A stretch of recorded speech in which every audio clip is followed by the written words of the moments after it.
संगमेश्वरमध्ये छत्रपती संभाजी महाराजांचं भव्य स्मारक उभारण्यात येणार आहे। मुख्यमंत्री देवेंद्र फडणवीसांची विधान परिषदेमध्ये त्यांनी ही मोठी घोषणा केली आहे। संगमेश्वरमधील देसाई वाड्याच्या जागी शंभूराजांचं स्मारक होणार आहे आणि संगमेश्वरमधील देसाई वाड्यामध्येच संभाजीराजांना दगाबाजीनं अटक झालेली होती।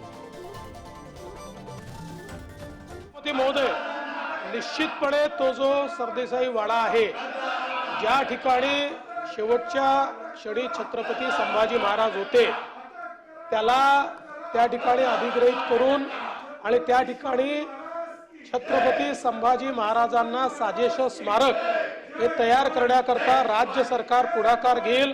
देश धर्म पर मिटने वाला शेर शिवा का छावा था, महापराक्रमी परम प्रतापी एक ही शंभू राजा था, अशा प्रकारच्या छत्रपती संभाजी महाराजांच्या या वाड्याच्या संदर्भात जी मागणी करण्यात आलेली आहे ती निश्चितपणे राज्य सरकार पूर्ण करेल, त्याच्यात पुढाकार घेईल आणि तिथे उचित अशा प्रकारचं स्मारक हे तयार करण्यात येईल। मुख्यमंत्री फडणवीस यांनी विधान परिषदेमध्ये ही घोषणा केलेली आहे। संगमेश्वरमध्ये छत्रपती संभाजी महाराज यांचं स्मारक होणार आहे आणि सरकारकडून ही मोठी घोषणा।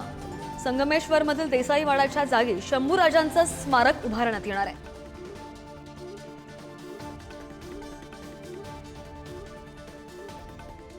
Thank you.